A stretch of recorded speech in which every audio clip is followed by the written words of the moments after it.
MG യൂണിവേഴ്സിറ്റിയിൽ financial accounting, അതായത് second സെമസ്റ്ററിൽ പഠിക്കാനുള്ള ഫിനാൻഷ്യൽ അക്കൗണ്ടിങ്ങിൻ്റെ ലാസ്റ്റ് ഇയറിൽ നടന്ന ക്വസ്റ്റ്യൻ പേപ്പർ അനാലിസിസിൻ്റെ പാർട്ട് 4 ആണ് നമ്മൾ അപ്ലോഡ് ചെയ്യുന്നത്. അപ്പോൾ ഇതിന് മുമ്പത്തെ 3 ക്ലാസ്സുകളിലൂടെ നമ്മൾ ഈ ഒരു ക്വസ്റ്റ്യൻ പേപ്പറിൻ്റെ ആദ്യത്തെ ഭാഗങ്ങളെല്ലാം ചെയ്തിരുന്നു. ഇനി നമുക്ക് എസ്എ പ്രോബ്ലംസിൽ അതിൽ ഒരു പ്രോബ്ലം നമ്മൾ നേരത്തെ തന്നെ ചെയ്തതാണ്. അപ്പോൾ ഇന്നത്തെ ക്ലാസ്സിൽ നമ്മൾ പഠിക്കാൻ പോകുന്നത് ഇതിൽ ബ്രാഞ്ച് അക്കൗണ്ട്സുമായിട്ട് ബന്ധപ്പെട്ട് വന്നിരിക്കുന്ന ഒരു പ്രോബ്ലമുണ്ട്. അപ്പോൾ അതെങ്ങനെയാണ് ചെയ്യുന്നത് എന്നുള്ളതാണ് നമ്മൾ നോക്കുക. അപ്പോൾ കഴിഞ്ഞ ക്ലാസ്സിൽ നമ്മൾ ഡിസ്കസ് ചെയ്തിരുന്നു, ഹയർ പർച്ചേസ് സിസ്റ്റവുമായിട്ട് ബന്ധപ്പെട്ടിട്ടുള്ള ഈ ഒരു പ്രോബ്ലം നമ്മൾ ചെയ്തതാണ്. അവിടെ നമുക്ക് ഈ ഒരു ബ്രാഞ്ച് അക്കൗണ്ടുമായിട്ട് ബന്ധപ്പെട്ടിട്ടുള്ള ഒരു പ്രോബ്ലം സാധാരണ ചോദിച്ച് കാണാറുള്ള എല്ലാ ഐറ്റംസും തന്നെ ഏകദേശം വരുന്ന തരത്തിലുള്ള ഒരു പ്രോബ്ലമാണ്. അപ്പോൾ അത് നിങ്ങൾ നന്നായിട്ട് പഠിച്ചു വയ്ക്കുക. നമുക്ക് ബ്രാഞ്ച് അക്കൗണ്ട്സ് എന്ന് പറഞ്ഞ് ഒരു പ്ലേലിസ്റ്റ് തന്നെയുണ്ട്. അപ്പോൾ അതിൽ ഇതുമായിട്ട് ബന്ധപ്പെട്ടുള്ള മറ്റ് കൂടുതൽ പ്രോബ്ലംസൊക്കെ നിങ്ങൾക്ക് വർക്കൗട്ട് ചെയ്യാം. ഒപ്പം തന്നെ നിങ്ങൾക്ക് ഡിപ്പാർട്ട്മെൻറ്റൽ അക്കൗണ്ട്സും ബ്രാഞ്ച് അക്കൗണ്ട്സും ഹയർ പർച്ചേസ് സിസ്റ്റം, അപ്പോൾ അത്തരത്തിലുള്ള എല്ലാ ചാപ്റ്ററുകളും നമ്മുടെ ഫിനാൻഷ്യൽ അക്കൗണ്ടിംഗ് എന്ന് പറഞ്ഞ പ്ലേലിസ്റ്റിൽ ലഭ്യമാണ്. അത് നിങ്ങൾ ഡിസ്ക്രിപ്ഷൻ അതിൻ്റെ ലിങ്കിനായിട്ട് നോക്കുക കേട്ടോ. ഏതെങ്കിലും ക്ലാസ്സുകൾ കിട്ടാത്തതുണ്ടെങ്കിൽ അത് ചോദിക്കുക, കമൻറ്റ് ബോക്സിൽ ചോദിക്കാൻ ലിങ്ക് അയച്ചു തരുന്നതായിരിക്കും. അപ്പോൾ എല്ലാവരും വീഡിയോ ഒന്ന് ലൈക്ക് ചെയ്ത് സപ്പോർട്ട് ചെയ്യുക, നിങ്ങളുടെ ഫ്രണ്ട്സിനായിട്ട് ഷെയർ ചെയ്ത് കൊടുക്കുക. അപ്പോൾ നമുക്ക് നേരെ ക്ലാസ്സിലേക്ക് പോകാം. നോക്കുക, Mangal brothers with its head office in Delhi opened a branch at Agra on 1/1/2017. Goods are invoiced to the branch at a cost plus 25%. ഇപ്പോൾ ഇവിടെ നമ്മൾ ഗുഡ്സ് ഇൻവോയ്സ് ചെയ്തിരിക്കുന്നത്, അതായത് ഹെഡ് ഓഫീസിൽ നിന്ന് അത് ബ്രാഞ്ചിലേക്ക് അയച്ചിരിക്കുന്നത് കോസ്റ്റിൻ്റെ കൂടെ 25% കൂടി അതിൻ്റെ ലോഡിങ് അഥവാ പ്രോഫിറ്റ് ഈടാക്കിക്കൊണ്ടാണ് അതിൻ്റെ സെല്ലിംഗ് പ്രൈസ്, അതായത് ഇൻവോയ്സ് പ്രൈസ് നിശ്ചയിച്ചിരിക്കുന്നത്. From the following particulars, calculate the gross profit or gross loss at Agra branch by stock and debtor system. അപ്പോൾ സ്റ്റോക്ക് ആൻഡ് ഡെപ്റ്റേഴ്സ് സിസ്റ്റം അനുസരിച്ച് അതിൻ്റെ ഗ്രോസ് പ്രോഫിറ്റും ഗ്രോസ് ലോസും അതുമായിട്ട് ബന്ധപ്പെട്ട കാര്യങ്ങൾ കാൽക്കുലേറ്റ് ചെയ്യാനാണ് പറഞ്ഞിരിക്കുന്നത്. Open all necessary accounts. അപ്പോൾ നമുക്കറിയാം സ്റ്റോക്ക് ആൻഡ് ഡെപ്റ്റേഴ്സ് സിസ്റ്റം എന്ന് പറഞ്ഞുകൊണ്ട് നമ്മൾ ഒരു മെത്തേഡ് പഠിച്ചിട്ടുണ്ട്. ആ ഒരു സ്റ്റോക്ക് ആൻഡ് ഡെപ്റ്റേഴ്സ് സിസ്റ്റത്തിൽ ഏകദേശം 8ഓളം അക്കൗണ്ടുകൾ ഓപ്പൺ ചെയ്യണമെന്ന് കഴിഞ്ഞ ക്ലാസ്സിൽ ഇതുമായിട്ട് ബന്ധപ്പെട്ട ക്ലാസ്സിൽ പറഞ്ഞിരുന്നു. അപ്പോൾ നമുക്ക് ഇവിടെ ഈ ഒരു പ്രോബ്ലത്തിൽ നമുക്ക് അഡീഷണലായിട്ട് ക്യാഷ് അക്കൗണ്ടോടെ പ്രിപ്പയർ ചെയ്യേണ്ടതായിട്ട് വരുന്നുണ്ട്. അപ്പോൾ ഇത് ക്യാഷ് അക്കൗണ്ടോടെ വരുന്ന രീതിയിലുള്ള ക്വസ്റ്റ്യനാണ്, അതുകൂടെ മനസ്സിലാക്കിയിരിക്കുക. ക്യാഷ് അക്കൗണ്ടിൻ്റെ ബാലൻസൊക്കെ ഇവിടെ ക്വസ്റ്റ്യൻ്റെ അവസാനം ക്യാഷ് ഇൻ ഹാൻഡ് December 31 300 പറഞ്ഞിട്ടുണ്ട്. അപ്പോൾ അതുകൊണ്ട് തന്നെ നമുക്ക് ക്യാഷ് അക്കൗണ്ട് പ്രിപ്പയർ ചെയ്തിട്ട് അതുമായിട്ട് ബന്ധപ്പെട്ടുള്ള എമൗണ്ട് കൂടെ കാൽക്കുലേറ്റ് ചെയ്യേണ്ടതുണ്ട്. അപ്പോൾ നമുക്ക് നോക്കാം, ഓരോ ഐറ്റംസായിട്ട് നമുക്ക് നോക്കാം. Goods send to Agra at invoice price. നമ്മൾ ഇൻവോയ്സ് പ്രൈസിൽ ഗുഡ്സ് ബ്രാഞ്ചിലേക്ക് അയച്ച കേസാണ് ആദ്യം പറഞ്ഞിരിക്കുന്നത്. അപ്പോൾ അങ്ങനെ വരുമ്പോൾ അത് എവിടെയാണ് എഴുതേണ്ടത്? നമ്മൾ നേരത്തെ പഠിച്ചിട്ടുണ്ട്, ബ്രാഞ്ച് സ്റ്റോക്ക് അക്കൗണ്ടിലാണ് അത് എഴുതുന്നത് അല്ലേ. ബ്രാഞ്ച് സ്റ്റോക്ക് അക്കൗണ്ടിൽ നമുക്കത് കാണിക്കേണ്ടതുണ്ട്. അപ്പോൾ അതുകൂടാതെ നമുക്ക് ഇത്തരം കേസുകളിൽ, അതായത് സ്റ്റോക്ക് ആൻഡ് ഡെപ്റ്റ് സിസ്റ്റത്തിലും ഒപ്പം തന്നെ ഇവിടെ കോസ്റ്റ് പ്ലസ് 25% ഇൻവോയ്സ് പ്രൈസിലാണ് ഈ ഒരു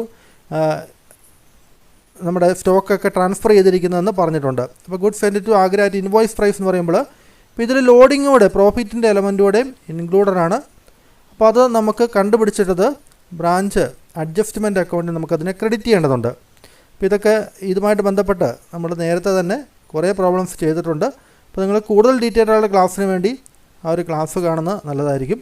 അപ്പോൾ ഇവിടെ നമുക്ക് ഈ ഒരു കോസ്റ്റ് ലോഡിങ്ങുമായിട്ട് ബന്ധപ്പെട്ടിട്ടുള്ള നമ്മുടെ പ്രോബ്ലം ബ്രാഞ്ച് അക്കൗണ്ട്സിലെ 9ാമത്തെ ക്ലാസ്, 9 എന്ന് എഴുതിയ നമ്പർ ഇട്ട ക്ലാസ് നോക്കുക. അപ്പോൾ നിങ്ങൾക്ക് ലോഡിങ് ഏതൊക്കെ സന്ദർഭത്തിൽ എങ്ങനെയാണ് കാൽക്കുലേറ്റ് ചെയ്യുന്നത് തുടങ്ങിയ കാര്യങ്ങൾ മനസ്സിലാവും. അപ്പോൾ ഏതായാലും ഇപ്പോൾ ഇത് മനസ്സിലാക്കി വയ്ക്കുക. നിങ്ങൾക്ക് കോസ്റ്റ് പ്ലസ് 25% അല്ലെങ്കിൽ കോസ്റ്റ് പ്ലസ് 20% അങ്ങനെയൊക്കെ പറഞ്ഞാണ് ഇൻവോയ്സ് പ്രൈസ് നിശ്ചയിച്ചിരിക്കുന്നതെങ്കിലും, ഒപ്പം തന്നെ ഗുഡ്സ് സെൻഡ് ടു ആഗ്ര, നമ്മൾ ഗുഡ്സ് അയക്കുന്നത് ഇൻവോയ്സ് പ്രൈസിലാണെങ്കിൽ നമ്മളതിൽ ലോഡിംഗ് എന്ന് പറയുന്ന ആ ഒരു എമൗണ്ട് കാൽക്കുലേറ്റ് ചെയ്യണം. അത് ബ്രാഞ്ച് അഡ്ജസ്റ്റ്മെൻറ്റിൻ്റെ അക്കൗണ്ടിൽ നമ്മൾ അതിനെ ക്രെഡിറ്റ് ചെയ്യണം.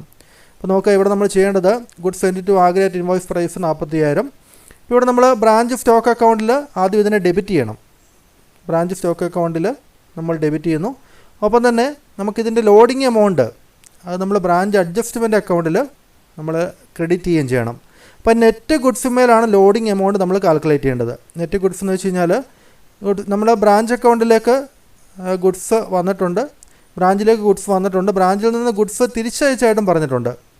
ഗുഡ്സ് റിട്ടേൺഡ് ബൈ ബ്രാഞ്ച് അല്ലേ, goods returned by branch invoice പ്രൈസിൽ 600 ഒരു കേസ് പറഞ്ഞിട്ടുണ്ട്. അപ്പോൾ നമ്മൾ ലോഡിങ് കാൽക്കുലേറ്റ് ചെയ്യുമ്പോൾ 45,000 നിന്ന് 600 കുറച്ചിട്ട് ബാക്കിയുള്ള എമൗണ്ടിൻ്റെ വേണം നമ്മൾ പ്രോഫിറ്റ് അഥവാ ലോഡിങ് കാൽക്കുലേറ്റ് ചെയ്യാൻ വേണ്ടി.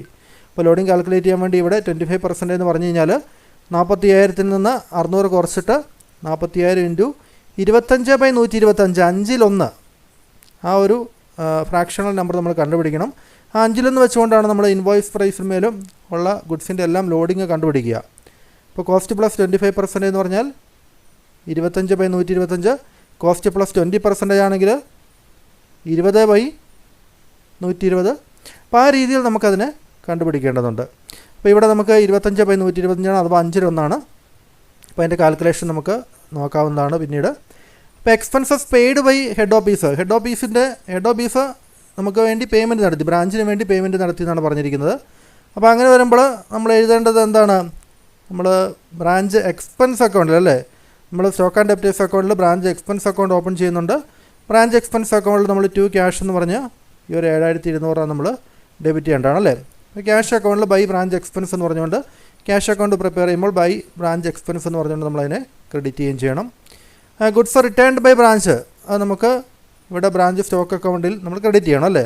ബ്രാഞ്ച് സ്റ്റോക്ക് അക്കൗണ്ടിൽ സ്റ്റോക്ക് വരുമ്പോൾ നമ്മളതിനെ ഡെബിറ്റ് ചെയ്യുന്നു, സ്റ്റോക്ക് പോകുമ്പോൾ അതിനെ ക്രെഡിറ്റാണ് ചെയ്യേണ്ടത്. അപ്പോൾ ഗുഡ്സ് റിട്ടേൺഡ് ബൈ ബ്രാഞ്ച് നമ്മൾ ബ്രാഞ്ച് സ്റ്റോക്ക് അക്കൗണ്ടിൽ ക്രെഡിറ്റ് ചെയ്യണം. ഡിസ്കൗണ്ട് അലൗഡ് ടു ഡെപ്റ്റേഴ്സിന് ഡിസ്കൗണ്ട് അലൗ ചെയ്ത കേസാണ് പറഞ്ഞിരിക്കുന്നത്. ഒപ്പം തന്നെ ബാർ ഡെപ്സ്, ഈ 2 കേസുകളും നമ്മളെ സംബന്ധിച്ച് അത് ബ്രാഞ്ച് എക്സ്പെൻസ് ആണ്. അത് ഹെഡ് ഓഫീസിൻ്റെ തന്നെ ചിലവുകളാണ് ബ്രാഞ്ചിന് വേണ്ടിയുള്ളത്. അപ്പോൾ branch expense account debt to branch ഡെപ്റ്റേഴ്സിനാണ് ക്രെഡിറ്റ് ചെയ്യേണ്ടത് കേട്ടോ. നമ്മളിവിടെ ബ്രാഞ്ച് എക്സ്പെൻസ് അക്കൗണ്ടിൽ 2 ബ്രാഞ്ച് ഡെപ്റ്റേഴ്സ് എന്ന് പറഞ്ഞ് ഡെബിറ്റ് ചെയ്യുകയും ബ്രാഞ്ച് ഡെപ്റ്റേഴ്സ് അക്കൗണ്ടിൽ ബൈ ബ്രാഞ്ച് എക്സ്പെൻസ് എന്ന് പറഞ്ഞുകൊണ്ട് ക്രെഡിറ്റ് ചെയ്യുകയും ചെയ്യണം. അപ്പോൾ നിങ്ങൾക്കിത് പെട്ടെന്ന് കാണുമ്പോൾ ഇത് കൃത്യമായിട്ട് കേൾക്കുമ്പോൾ അത് കൃത്യമായിട്ട് മനസ്സിലാവണമെന്നില്ല.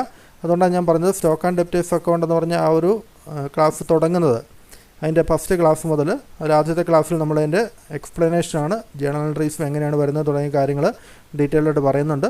പിന്നീട് നമ്മൾ 2-3 പ്രോബ്ലംസ് അതുമായിട്ട് ബന്ധപ്പെട്ട് കൂടുതൽ പ്രോബ്ലംസ് ചെയ്യുന്നുണ്ട്. ആ പ്രോബ്ലംസ് കൂടെ നിങ്ങളിത് കണ്ടതിന് ശേഷം നിങ്ങൾ ഈ ഒരു പ്രോബ്ലം വർക്കൗട്ട് ചെയ്ത് നോക്കുകയാണെങ്കിൽ നിങ്ങൾക്ക് ഇച്ചിരി ഒരു ക്ലാരിറ്റി കിട്ടും. അപ്പോൾ ഏതായാലും ഈ തന്നിരിക്കുന്ന വിവരങ്ങൾ വെച്ചുകൊണ്ട് എങ്ങനെയാണ് ചെയ്യുന്നത് എന്നുള്ളത് ഞാൻ പറയാം. ഈ ഒരു ഡിസ്കൗണ്ട് അലൗഡും ബാർഡപ്സ് റിട്ടേൺ ഓഫൊക്കെ ആ പേരിൽ തന്നെ അല്ല നമ്മൾ എഴുതുന്നത്. അതിന് ബ്രാഞ്ച് എക്സ്പെൻസ് അക്കൗണ്ട് എന്ന് പറഞ്ഞുകൊണ്ടാണ് നമ്മൾ സ്റ്റോക്ക് ആൻഡ് ഡെപ്റ്റേഴ്സ് സിസ്റ്റത്തിൽ എഴുതുന്നത് അല്ലേ. അപ്പോൾ ആ ഒരു കാര്യം ഓർത്തിരിക്കുക. അപ്പോൾ ബ്രാഞ്ച് എക്സ്പെൻസ് അക്കൗണ്ട് ഇട്ടിട്ട് ബ്രാഞ്ച് ഡെപ്റ്റേഴ്സ് അക്കൗണ്ട് എന്നാണ് അതിൻ്റെ ജേണൽ എൻട്രി. ഇനി ഗുഡ്സ് റിട്ടേൺഡ് ബൈ ഡെപ്റ്റേഴ്സ് ഉണ്ട്. ഗുഡ്സ് റിട്ടേൺഡ് ബൈ ഡെപ്റ്റേഴ്സ് എന്ന് പറയുമ്പോൾ ഗുഡ്സ് ഡെപ്റ്റേഴ്സ് നമുക്ക് തിരിച്ചയച്ചതാണ്. അപ്പോൾ സ്റ്റോക്ക് അക്കൗണ്ടിൽ ബ്രാഞ്ച് സ്റ്റോക്ക് അക്കൗണ്ടിൽ അത് കൂടും. ബ്രാഞ്ച് സ്റ്റോക്ക് അക്കൗണ്ട് ഇട്ടിട്ട് ബ്രാഞ്ച് ഡെപ്റ്റേഴ്സ് അക്കൗണ്ട് എന്ന് ജേണൽ എൻട്രി വരും. അതുകൂടാതെ സെയിൽസിൻ്റെ കാര്യം പറഞ്ഞിട്ടുണ്ട്. സെയിൽസ് ക്യാഷ് സെയിൽസും ഉണ്ട്, ക്രെഡിറ്റ് സെയിലും ഉണ്ട്.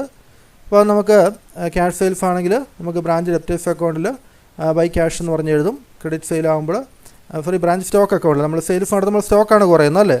അപ്പോൾ നമുക്ക് ബ്രാഞ്ച് സ്റ്റോക്ക് അക്കൗണ്ടിൽ ക്യാഷ് സെയിൽസിനെ ബൈ ക്യാഷ് എന്ന് പറഞ്ഞുകൊണ്ട് എഴുതും. അപ്പം തന്നെ ബ്രാഞ്ച് സ്റ്റോക്ക് അക്കൗണ്ടിൽ തന്നെ നമ്മൾ ക്രെഡിറ്റ് സെയിലിനെ ബൈ ബ്രാഞ്ച് ഡെപ്റ്റേഴ്സ് അക്കൗണ്ട് എന്ന് പറഞ്ഞുകൊണ്ട് ക്രെഡിറ്റ് ചെയ്യുകയും ചെയ്യും. Cash remitted to head office അത് നമ്മൾ ക്യാഷ് അക്കൗണ്ടിലാണ് എഴുതുന്നത്.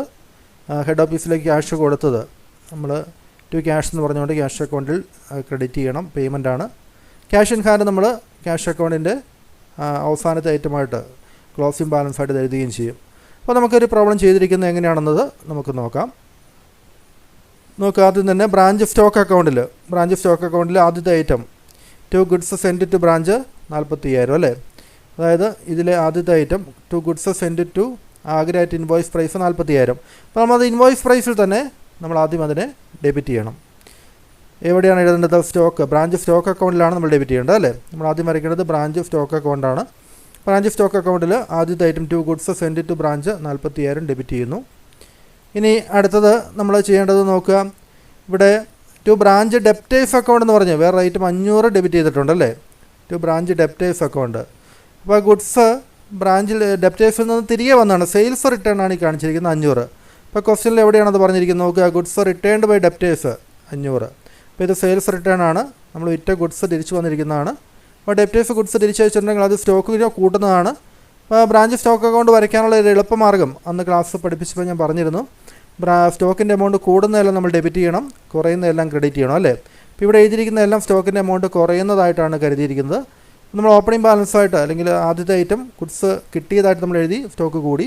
അപ്പം ഡെപ്റ്റേഴ്സ് തിരികെ എത്തിച്ചപ്പോൾ റിട്ടേൺ ചെയ്തപ്പോൾ അതും സ്റ്റോക്ക് കൂടി അല്ലേ. ഈ 2 ഐറ്റം നമ്മൾ ഡെബിറ്റ് ചെയ്തു. ഇനി നമ്മൾ ഗുഡ്സ് തിരിച്ചയച്ചിട്ടുണ്ടല്ലേ, അതായത് ബ്രാഞ്ചിൽ നിന്ന് ഹെഡ് ഓഫീസിലേക്ക് ഗുഡ്സ് റിട്ടേൺ ചെയ്തിട്ടുണ്ട് 600 രൂപയുടെ ഈ ഒരു ഗുഡ്സ് അല്ലേ. ആ ഒരു കേസ് അപ്പോൾ നമ്മൾ എന്ത് ചെയ്യണം, ബ്രാഞ്ച് സ്റ്റോക്ക് അക്കൗണ്ടിൽ നമ്മൾ എന്ത് ചെയ്യണം, അതിനെ ക്രെഡിറ്റ് ചെയ്യണം അല്ലേ, 600 എന്ന് പറഞ്ഞ് ക്രെഡിറ്റ് ചെയ്യണം. ഇനി നമുക്ക് ക്യാഷ് സെയിൽസും ക്രെഡിറ്റ് സെയിലും പറഞ്ഞിട്ടുണ്ട്, ഈ 2 ഐറ്റംസ്. അതും എവിടെയാണ് എഴുതേണ്ടത്, ബ്രാഞ്ച് സ്റ്റോക്ക് അക്കൗണ്ടിലാണ്. കാരണം ഗുഡ്സ് വിൽക്കുമ്പോൾ സ്റ്റോക്ക് കുറയുകയാണല്ലേ. അപ്പോൾ അത് ക്യാഷ് സെയിൽസ് ആയിട്ട് വിറ്റാലും ക്രെഡിറ്റ് സെയിലായിട്ട് വിറ്റാലും സ്റ്റോക്ക് കുറയും. അപ്പോൾ നമ്മൾ എങ്ങനെയാണ് എഴുതേണ്ടത് എന്നുള്ളത് അതിൻ്റെ വ്യത്യാസം മാത്രം ഓർത്തിരുന്നാൽ മതി. നമുക്ക് ക്യാഷിനാണ് വിൽക്കുന്നതെങ്കിൽ ബൈ ക്യാഷ് എന്ന് പറഞ്ഞ് ആ എമൗണ്ട് എഴുതണം, ക്യാഷിനായി വിറ്റ സെയിൽസ്. ദെൻ ക്രെഡിറ്റിന് വിൽക്കുന്നത് ബൈ ബ്രാഞ്ച് ഡെപ്റ്റേഴ്സ് എന്ന് പറഞ്ഞുകൊണ്ട്, കാരണം അവർക്ക് ക്യാഷ് തരാനുണ്ടല്ലേ, അവർ നമ്മൾക്ക് കൂടുതൽ ക്യാഷ് തരാനുണ്ട്. അതുകൊണ്ട് ബൈ ബ്രാഞ്ച് ഡെപ്റ്റേഴ്സ് എന്ന് പറഞ്ഞ് 12,000 രൂപ ക്രെഡിറ്റ് ചെയ്യുക.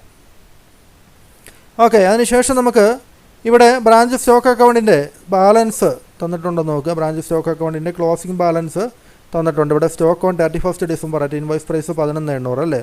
അപ്പോൾ ഇവിടെ നമുക്കത് അവസാനത്തെ ഐറ്റമായിട്ട് സ്റ്റോക്ക് അക്കൗണ്ടിൻ്റെ ക്ലോസിംഗ് സ്റ്റോക്കിൻ്റെ എമൗണ്ട് ആയതുകൊണ്ട് അത് ക്രെഡിറ്റ് സൈഡിലുള്ള അവസാനത്തെ ഐറ്റമായിട്ട് നമ്മൾ അതിനെ എഴുതി ചേർക്കണം.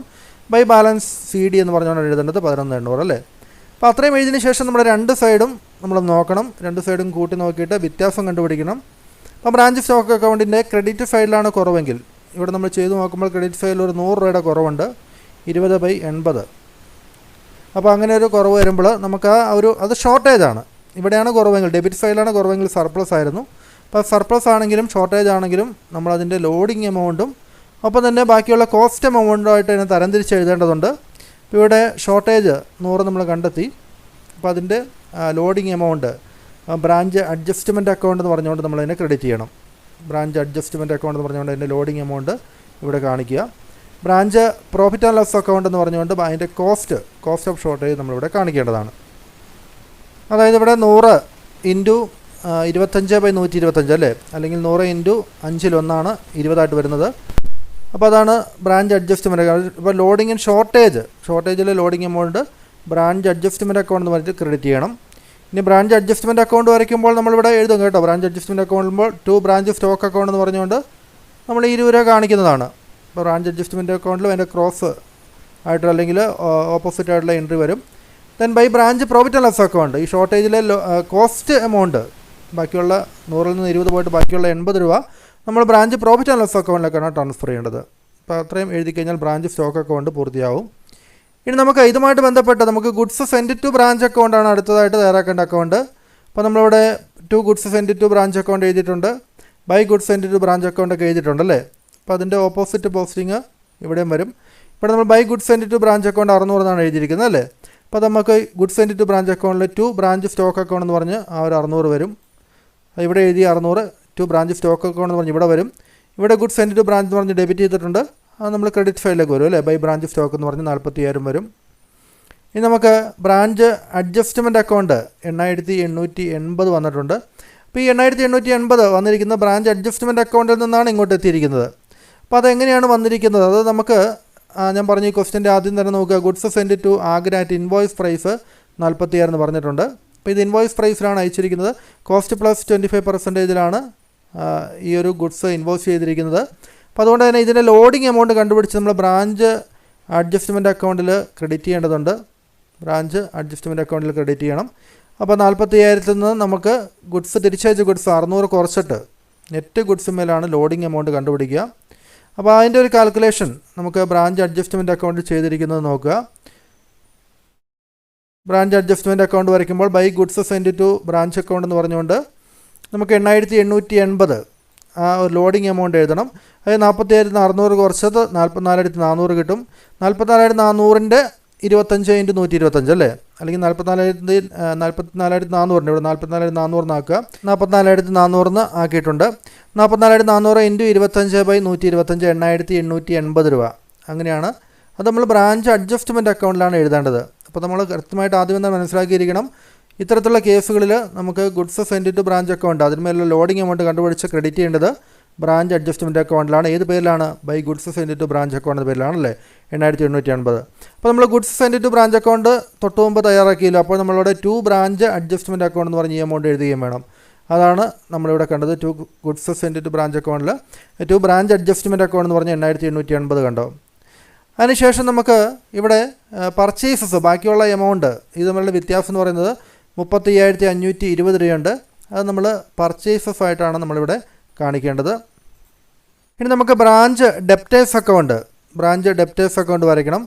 ബ്രാഞ്ച് ഡെപ്റ്റേഴ്സ് അക്കൗണ്ടിൽ നമുക്ക് ബ്രാഞ്ച് ഡെപ്റ്റേഴ്സ് എന്ന് പറഞ്ഞ് ഇതിനു മുമ്പ് എവിടെയെങ്കിലും വന്നിട്ടുണ്ടെങ്കിൽ അതെല്ലാം നമുക്ക് എഴുതേണ്ടതുണ്ട്. ഇവിടെ നമ്മൾ ബ്രാഞ്ച് ഡെപ്റ്റേഴ്സ് എന്ന് പറഞ്ഞ് ഇവിടെ 2 ബ്രാഞ്ച് ഡെപ്റ്റേഴ്സ് 500 എഴുതിയിട്ടുണ്ട് ഡെബിറ്റ്. അപ്പോൾ നമ്മൾ ബൈ ബ്രാഞ്ച് സ്റ്റോക്ക് എന്ന് പറഞ്ഞ് ബ്രാഞ്ച് ഡെപ്റ്റേഴ്സ് അക്കൗണ്ടിൽ അതിനെ ക്രെഡിറ്റ് ചെയ്യണം. ഇവിടെ 2 ബ്രാഞ്ച് ഡെപ്റ്റേഴ്സ് എന്ന് പറഞ്ഞ് ക്രെഡിറ്റ് സെയിൽ വന്നിട്ടുണ്ട്. ബൈ ബ്രാഞ്ച് ഡെപ്റ്റേഴ്സ് എന്ന് പറഞ്ഞ് ക്രെഡിറ്റ് സെയിൽ വന്നിട്ടുണ്ട് 12,000. 2 ബ്രാഞ്ച് സ്റ്റോക്ക് എന്ന് പറഞ്ഞ് 12,000 നമ്മളതിന് എഴുതണം അല്ലേ. അപ്പോൾ അത്ര എമൗണ്ടുകളൊക്കെ ബ്രാഞ്ച് ഡെപ്റ്റേഴ്സ് അക്കൗണ്ടുമായിട്ട് ബന്ധപ്പെട്ട കാര്യങ്ങൾ ഇവിടെ എഴുതണം. 2 branch stock account 12,000 by branch stock account നമുക്കിവിടെ ബൈ ബ്രാഞ്ച് സ്റ്റോക്ക് എന്ന് പറഞ്ഞുകൊണ്ട് സെയിൽസ് റിട്ടേൺ 500 അത് നമ്മളിവിടെ എഴുതിയിട്ടുണ്ട്. അതുകൂടാതെ ഡെപ്റ്റേഴ്സ് അക്കൗണ്ട് നമ്മൾ എഴുതേണ്ട ഐറ്റംസ് ആണ് ഈ ക്വസ്റ്റനിൽ പറഞ്ഞിരിക്കുന്ന ഡിസ്കൗണ്ട് അലൗഡും ബാഡപ്സ് ഒക്കെ. അത് എഴുതേണ്ടത് ബൈ ബ്രാഞ്ച് എക്സ്പെൻസ് എന്ന പേരിലാണ് എഴുതേണ്ടത്. നമുക്ക് ഇവിടെ ബ്രാഞ്ച് എക്സ്പെൻസ് എന്ന പേരിലാണ് എഴുതിയിരിക്കുന്നത്. അത് എന്താണെന്ന് അറിയിക്കാൻ വേണ്ടി ബ്രാക്കറ്റിൽ നമുക്ക് ഡിസ്കൗണ്ട് അല്ലെങ്കിൽ ബാഡപ്റ്റ് എന്ന് കൊടുക്കുന്നതാണ് നല്ലത്. അപ്പോൾ 50ഉം 80ഉം നമ്മളങ്ങനെ എഴുതി. അതിനുശേഷം നമുക്ക് ബൈ ബാലൻസ് ബി ഡി 1570 രൂപ ഇവിടെ നമ്മൾ കണ്ടുപിടിച്ചിട്ടുണ്ട് ഡെപ്റ്റേഴ്സ് അക്കൗണ്ടിൻ്റെ. അതിനു മുമ്പ് നമുക്ക് ക്യാഷ് അക്കൗണ്ട് വരയ്ക്കാനുള്ളതുകൊണ്ട് ക്യാഷ് അക്കൗണ്ടിൻ്റെ ഒരു ബാലൻസിങ് ഫിഗർ അത് നമ്മൾ ബ്രാഞ്ച് ഡെപ്റ്റേഴ്സ് അക്കൗണ്ടിലേക്ക് വരേണ്ടത് 9,800 രൂപ. ഈ 9,800 രൂപ വന്നിരിക്കുന്നത് ക്യാഷ് അക്കൗണ്ട് ബാലൻസ് ചെയ്തിട്ട് അതിൻ്റെ എമൗണ്ടാണ് ബാലൻസിങ് ഫിഗറാണ് ഇങ്ങോട്ട് എടുത്തിരിക്കുന്നത് കേട്ടോ. നമുക്ക് ക്യാഷ് അക്കൗണ്ട് ബൈ ക്യാഷ് അപ്പോൾ branch debtors account at to cash. അപ്പോൾ ബ്രാഞ്ച് ഡെപ്റ്റേഴ്സിന് അക്കൗണ്ട് ചെയ്ത് ഡെപ്റ്റേഴ്സിലേക്ക് നമ്മൾ ഡെപ്റ്റേഴ്സിൽ നമുക്ക് ക്യാഷ് കിട്ടി എന്നുള്ളതാണ് അർത്ഥമാക്കുന്നത്. Cash account at to branch debtors എന്നുള്ളത്. അപ്പോൾ കിട്ടിയ എമൗണ്ട് 9,800 രൂപ. അപ്പോൾ അതെങ്ങനെയാണ് വന്നിരിക്കുന്നത് എന്നുള്ളത് ബ്രാഞ്ച് ക്യാഷ് അക്കൗണ്ട് വരയ്ക്കുമ്പോൾ നമുക്കതിന് മനസ്സിലാവും. ഇനി നമുക്ക് ബ്രാഞ്ച് എക്സ്പെൻസ് അക്കൗണ്ട് വരയ്ക്കാം. അപ്പോൾ ഇവിടെ ഈ ഒരു ബാലൻസ് എമൗണ്ട് ഈ ഒരു എമൗണ്ട് കിട്ടുന്നത് നമുക്ക് ക്യാഷ് അക്കൗണ്ട് വരച്ചതിന് ശേഷമാണ് ഈ എമൗണ്ട് നമുക്ക് ഈ ഒരു അക്കൗണ്ട് ബാലൻസ് ചെയ്യാൻ പറ്റുള്ളൂ. 1570 രൂപ കണ്ടുപിടിക്കാൻ പറ്റുള്ളൂ. അത് ഓർത്തിരിക്കുക. ബ്രാഞ്ച് എക്സ്പെൻസ് അക്കൗണ്ട് വരയ്ക്കുന്നു. ബ്രാഞ്ച് എക്സ്പെൻസ് അക്കൗണ്ടിൽ നമുക്ക് ആദ്യത്തെ കാര്യങ്ങൾ ടു ക്യാഷ് എന്ന് പറഞ്ഞുകൊണ്ട് അത് ഹെഡ് ഓഫീസ് നടത്തിയ പേയ്മെൻറ്റ് ടു ക്യാഷ് 7,200 നമ്മൾ എഴുതി. ദെൻ ടു ബ്രാഞ്ച് ഡെപ്റ്റേഴ്സ് എന്ന് പറഞ്ഞ് 50ഉം 80ഉം രൂപ അല്ലേ നമ്മൾ ബാഡപ്സും ബാഡപ്റ്റിൻ്റെയും ഡിസ്കൗണ്ടിൻ്റെ എമൗണ്ട് എഴുതി. ഇനി ബാക്കി അതിൻ്റെ balance branch expense account balance by branch profit and loss account എന്ന് പറഞ്ഞാൽ 7,330 രൂപ ബാലൻസ് അങ്ങോട്ടാണ് ട്രാൻസ്ഫർ ചെയ്യുക. ബ്രാഞ്ച് അഡ്ജസ്റ്റ്മെൻറ്റ് അക്കൗണ്ട് നമ്മൾ പറഞ്ഞ പോലെ ആദ്യ കാര്യം നമ്മൾ പറഞ്ഞതാണ് ബൈ ഗുഡ്സ് ആൻഡ് ടു എന്ന് പറഞ്ഞുകൊണ്ട് അതിൻ്റെ ലോഡിംഗ് എമൗണ്ട് നമ്മളിവിടെ എഴുതി. അതിനുശേഷം ബ്രാഞ്ച് അഡ്ജസ്റ്റ്മെൻറ്റുമായിട്ട് ബന്ധപ്പെട്ട് ടു ബ്രാഞ്ച് സ്റ്റോക്ക് 20 രൂപ നമ്മൾ വന്നിട്ടുണ്ട്. നമ്മൾ അത് 20 രൂപ കണ്ടുപിടിച്ചിരുന്നല്ലേ. അതായത് ഷോർട്ടേജിലെ ഒരു എമൗണ്ട് നമ്മൾ ബ്രാഞ്ച് അഡ്ജസ്റ്റ്മെൻറ്റ് അക്കൗണ്ടിലേക്ക് എഴുതിയിരുന്നല്ലേ. ഷോർട്ടേജിലേക്കുള്ള 20 രൂപ ബ്രാഞ്ച് അഡ്ജസ്റ്റ്മെൻറ്റ് അക്കൗണ്ട് എന്ന് പറഞ്ഞ് ബ്രാഞ്ച് അഡ്ജസ്റ്റ്മെൻറ്റ് അക്കൗണ്ടിൽ നമുക്ക് ഇതുപോലുള്ള ലോഡിങ്ങിൻ്റെ എമൗണ്ടാണ് ഇവിടെ നമ്മൾ കാണിക്കുന്നത് കേട്ടോ. ലോഡിങ്ങിൻ്റെ എമൗണ്ടാണ് നമ്മളിവിടെ കാണിക്കുക. ഇനി നമുക്ക് ടു സ്റ്റോക്ക് റിസർവ് എന്ന് പറഞ്ഞുകൊണ്ട് ഒരു ലോഡിങ് എമൗണ്ട് കൂടി എഴുതാനുണ്ട് 2,360 രൂപ. അപ്പോൾ ഇത് നമുക്ക് ക്ലോസിംഗ് സ്റ്റോക്കിലെ ലോഡിങ് എമൗണ്ടാണ്. ക്ലോസിംഗ് സ്റ്റോക്ക് നമ്മളിവിടെ ബ്രാഞ്ച് സ്റ്റോക്ക് അക്കൗണ്ടിൻ്റെ ക്രെഡിറ്റ് സൈഡിൽ നമ്മൾ ലാസ്റ്റ് ഐറ്റമായിട്ട് 11,800 എഴുതിയിരുന്നല്ലേ. അതായത് ക്വസ്റ്റ്യനിൽ പറഞ്ഞിരിക്കുന്ന ആ ഒരു ക്ലോസിംഗ് സ്റ്റോക്കിൻ്റെ സ്റ്റോക്ക് ഓൺ 31 ഡിസംബർ 11,800. അപ്പോൾ ഇങ്ങനെയുള്ള ക്ലോസിംഗ് സ്റ്റോക്ക് ഉണ്ടെങ്കിൽ അതിൻ്റെ ലോഡിങ് കണ്ടുപിടിച്ച് നമ്മളത് branch profit and loss branch adjustment അക്കൗണ്ടിലേക്ക് ട്രാൻസ്ഫർ ചെയ്യേണ്ടതാണ്. ക്ലോസിംഗ് സ്റ്റോക്ക് ക്രെഡിറ്റ് സൈഡിലല്ലേ. അപ്പോൾ അതുകൊണ്ട് അത് ഡെബിറ്റ് സൈഡിലേക്കാണ് അതിൻ്റെ ലോഡിങ് എമൗണ്ട് ട്രാൻസ്ഫർ ചെയ്യേണ്ടത്. അപ്പോൾ അത് കിട്ടിയിരിക്കുന്ന നോക്കുക 2,360 രൂപയാണ് നമുക്ക് ലഭിച്ചിരിക്കുന്നത്. 2,360 രൂപ എന്ന് പറയുന്നത് ഈ ഒരു ക്ലോസിംഗ് സ്റ്റോക്കിൻ്റെ എമൗണ്ട് ആയിട്ട് 11,800 ഇൻറ്റു 25/125 ലോഡിങ്ങിൻ്റെ എമൗണ്ട് കണ്ടുപിടിക്കുമ്പോഴെല്ലാം നമ്മൾ 25/125 ക്വസ്റ്റ്യനിൽ കോസ്റ്റ് പ്ലസ് 25% ആയതുകൊണ്ട് 25/125 എടുത്താണ് കണ്ടുപിടിക്കുന്നത്. 11,800ൻ്റെ 25/125 2,360. ഇനി നമുക്ക് ബ്രാഞ്ച് അഡ്ജസ്റ്റ്മെൻറ്റ് അക്കൗണ്ട് നമ്മൾ ക്ലോസ് ചെയ്ത് അതിൻ്റെ ബാലൻസ് നമ്മൾ ബ്രാഞ്ച് പ്രോഫിറ്റ് ആൻഡ് ലോസ് അക്കൗണ്ടിലേക്ക് 6,500 നമ്മളതിന് ട്രാൻസ്ഫർ ചെയ്യുന്നു. ഇനി branch profit and loss account വരയ്ക്കണം. അപ്പോൾ ഈ ഒരു 6,500 ട്രാൻസ്ഫർ ചെയ്തിരിക്കുന്നത് നമുക്ക് ആദ്യം തന്നെ ബൈ ബ്രാഞ്ച് അഡ്ജസ്റ്റ്മെൻറ്റ് അക്കൗണ്ട് എന്ന് പറഞ്ഞ് ഇങ്ങോട്ട് എഴുതാം. Then to branch stock account എന്ന് പറഞ്ഞ് 80 രൂപയുണ്ട്. ടു ബ്രാഞ്ച് എക്സ്പെൻസ് 7,330 രൂപയുണ്ട്. അപ്പോൾ ഇതൊക്കെ നമ്മൾ ബ്രാഞ്ച് സ്റ്റോക്ക് അക്കൗണ്ടിലും ബ്രാഞ്ച് എക്സ്പെൻസ് അക്കൗണ്ടിലേക്ക് എഴുതിയതിൻ്റെ ക്രോസ് പോസ്റ്റിംഗ് ആണ്, ഓപ്പോസിറ്റ് പോസ്റ്റിംഗ് ആണ്. അതിനുശേഷം ഇത് നമ്മൾ അക്കൗണ്ട് ബാലൻസ് ചെയ്യുമ്പോൾ ആ ഒരു ബാലൻസ് നമ്മൾ ജനറൽ പ്രോഫിറ്റ് ആൻഡ് ലോസ് അക്കൗണ്ടിലേക്കാണ് മാറ്റുന്നത്. ഇപ്പോൾ ഈ 910 രൂപ ഇതാണ് നമുക്ക് പ്രോഫിറ്റ് ഓർ ലോസ് കണ്ടുപിടിക്കാൻ പറഞ്ഞതിൽ നമുക്ക് പ്രോഫിറ്റ് എന്ന് പറയുന്നത് ബ്രാഞ്ചിൻ്റെ പ്രോഫിറ്റ് എന്ന് പറയുന്നത് 910 രൂപയാണ്. അത് നമ്മൾ ജനറൽ പ്രോഫിറ്റ് ആൻഡ് ലോസ് അക്കൗണ്ടിലേക്ക് നമ്മൾ ട്രാൻസ്ഫർ ചെയ്യുന്നു, ക്രെഡിറ്റ് ചെയ്യുന്നു. ഇത് ബാലൻസിങ് ഫിഗറാണ്. ഇനി അവസാനമായിട്ട് ബ്രാഞ്ച് ക്യാഷ് അക്കൗണ്ട് തയ്യാറാക്കണം. ബ്രാഞ്ച് ക്യാഷ് അക്കൗണ്ട് തയ്യാറാക്കുമ്പോൾ ക്യാഷുമായിട്ട് ബന്ധപ്പെട്ട കാര്യങ്ങളെല്ലാം ക്യാഷ് കിട്ടിയതെല്ലാം ടു ഹെഡ് ഓഫീസിൽ നമുക്ക് എക്സ്പെൻസ് ഇനത്തിൽ കിട്ടിയ ക്യാഷ് 7,200. അതിനുശേഷം നമുക്ക് സ്റ്റോക്ക് അതായത് സെയിൽസ് ഇനത്തിൽ നമുക്ക് കിട്ടിയ ക്യാഷ് 21,000 രൂപ. ക്യാഷ് സെയിൽസ് ഇനത്തിൽ കിട്ടിയ ക്യാഷ് ടു ബ്രാഞ്ച് സ്റ്റോക്ക് എന്ന് പറഞ്ഞാൽ അത് എഴുതണം. പിന്നെ ക്രെഡിറ്റ് സൈഡിൽ ബൈ ഹെഡ് ഓഫീസ് നമ്മുടെ ഹെഡ് ഓഫീസിലേക്ക് പേയ്മെൻറ്റ് നടത്തിയായിട്ട് 30,500 രൂപ ഹെഡ് ഓഫീസിലേക്ക് പേയ്മെൻറ്റ് നടത്തിയായിട്ട് ക്വസ്റ്റ്യൻ പറഞ്ഞിട്ടുണ്ട്. 30,500 രൂപ അത് നമ്മൾ എഴുതി. ഇനി എക്സ്പെൻസസ് നമ്മൾ കൊടുത്തത് 7,200 രൂപ നമുക്ക് കിട്ടിയത് നമ്മൾ എക്സ്പെൻസ് ആയിട്ട് പേയ്മെൻറ്റ് നടത്തിയത് ബൈ എക്സ്പെൻസ് 7,200 എന്ന് പറഞ്ഞാൽ അത് എഴുതി. അത് കിട്ടിയതെല്ലാം എക്സ്പെൻസ് നടന്നതായിട്ട് കണക്കൂട്ടി നമ്മൾ 7,200 എഴുതി. അതിനുശേഷം നമുക്ക് ബാലൻസ് സി ഡി ക്വസ്റ്റ്യനിൽ balance C D cash in hand last ഡേറ്റിൽ 300 എന്ന് പറഞ്ഞിട്ടുണ്ട്. അത് നമ്മൾ ബാലൻസ് സി ഡി എന്ന് പറഞ്ഞാൽ ലാസ്റ്റ് ഡേറ്റുമായിട്ട് എഴുതണം. അതിൻ്റെ ഈ ഒരു ക്യാഷ് അക്കൗണ്ട് ബാലൻസ് ചെയ്ത് കഴിയുമ്പോൾ നമുക്ക് കിട്ടുന്ന ബാലൻസ് ഫിഗറാണ് 9,800. അത് നമ്മൾ ടു ബ്രാഞ്ച് ഡെപ്റ്റേഴ്സിൽ നിന്ന് ക്യാഷ് കിട്ടിയതാണ് ഈ ഒരു എമൗണ്ട് എന്ന്. 9,800 കിട്ടിയെങ്കിൽ മാത്രമേ നമുക്കിവിടെ ഒരു 300 രൂപ ഇവിടെ ക്യാഷ് ബാലൻസ് വരുള്ളൂ. അപ്പോൾ അതുകൊണ്ട് ആ ഒരു ഡിഫറൻസ് ക്രെഡിറ്റ് സൈഡിലെയും ഡെബിറ്റ് സൈഡിലെയും ഡിഫറൻസ് ആയിട്ടുള്ള 9,800 അത് നമ്മൾ ഡെപ്റ്റേഴ്സിൽ നിന്ന് കിട്ടിയതായിട്ട് കരുതിക്കൊണ്ട് ടു ബ്രാഞ്ച് ഡെപ്റ്റേഴ്സ് എന്ന് പറഞ്ഞുകൊണ്ട് നമ്മൾ എഴുതുന്നു അല്ലേ. ടു ബ്രാഞ്ച് ഡെപ്റ്റേഴ്സ് എന്ന് പറഞ്ഞുകൊണ്ട് നമ്മളതിനെ കാണിക്കുന്നു. അപ്പോൾ ഇതാണ് നമുക്ക് ബ്രാഞ്ച് ക്യാഷ് അക്കൗണ്ടൂടെ എഴുതുമ്പോൾ വരുന്നത്. ക്യാഷ് അക്കൗണ്ടിൽ നമ്മൾ കിട്ടുന്ന എമൗണ്ടാണ് എഴുതുന്നത് അല്ലേ. അപ്പോൾ അതുകൊണ്ടാണ് നമ്മൾ ടു ബ്രാഞ്ച് ഡെപ്റ്റേഴ്സ് എന്ന് പറഞ്ഞ് എഴുതിയിരിക്കുന്നത്. ഈ ഒരു 9,800 നമ്മൾ ഇവിടെ നമ്മൾ ബ്രാഞ്ച് ഡെപ്റ്റേഴ്സ് അക്കൗണ്ടിലും അതുകൂടെ കാണിക്കണം അല്ലേ. ബ്രാഞ്ച് ഡെപ്റ്റേഴ്സ് അക്കൗണ്ടിൽ നമ്മൾ ക്യാഷ് അക്കൗണ്ടിൻ്റെ ബാലൻസ് ഫിഗർ എന്ന് പറഞ്ഞുകൊണ്ട് 9,800 എഴുതുമെന്ന് ആദ്യം പറഞ്ഞിരുന്നു അല്ലേ. ആ ഒരു എമൗണ്ട് ഇതാണ്. അപ്പോൾ ഇത്രയും കാര്യങ്ങളാണ് നമുക്ക് ബ്രാഞ്ച് അക്കൗണ്ടുമായിട്ട് ബന്ധപ്പെട്ട് ചെയ്യാനുള്ളത്. അപ്പോൾ എനിക്ക് പറയാനുള്ളത് നിങ്ങൾക്ക് ഈ ഒരു പ്രോബ്ലംസൊക്കെ കുറേ കണ്ട് പഠിച്ച് പരമാവധി നിങ്ങൾ പഠിക്കാൻ വേണ്ടി ശ്രമിക്കുക. കുറച്ച് കാര്യങ്ങൾ അങ്ങോട്ടും കൊണ്ട് ഓർത്തിരിക്കാനുണ്ട്. ഓരോ അക്കൗണ്ടിൻ്റെയും ബാലൻസുകൾ എങ്ങോട്ടൊക്കെയാണ് ട്രാൻസ്ഫർ ചെയ്യുന്നത് തുടങ്ങിയ കാര്യങ്ങളൊക്കെ ഓർത്തിരിക്കാനുണ്ട്. അപ്പോൾ നിങ്ങൾക്ക് മറ്റ് ഡിപ്പാർട്ട്മെൻറ്റൽ അക്കൗണ്ട്സോ അല്ലെങ്കിൽ അതുപോലുള്ള ഹയർ പർച്ചേസ് സിസ്റ്റമോ അത്തരത്തിലുള്ള എസ് ഐക്കാണ് എളുപ്പം തോന്നുകയാണെങ്കിൽ അത് നിങ്ങൾ ചെയ്യുക. അത് നിങ്ങൾക്ക് കിട്ടാതെ തീർത്തും ബുദ്ധിമുട്ടുണ്ടെങ്കിൽ മാത്രം ഈ ബ്രാഞ്ച് അക്കൗണ്ട് നിങ്ങൾ ചെയ്താൽ മതിയാവും. ബ്രാഞ്ച് അക്കൗണ്ട് നിങ്ങൾക്ക് അത്ര ഈസി ആയിട്ട് തോന്നുന്നില്ല എങ്കിൽ കേട്ടോ. അപ്പോൾ അതൊന്ന് ഓർത്തിരുന്നേക്കുക. അപ്പോൾ ഇനി നമുക്ക് അടുത്ത ക്ലാസ്സിൽ ഇതിൻ്റെ ബാക്കിയുള്ള ഒരു എസ് എ ക്വസ്റ്റ്യൻ കൂടി ചെയ്യാൻ വേണ്ടി ശ്രമിക്കുന്നതാണ്. Okay, thank you.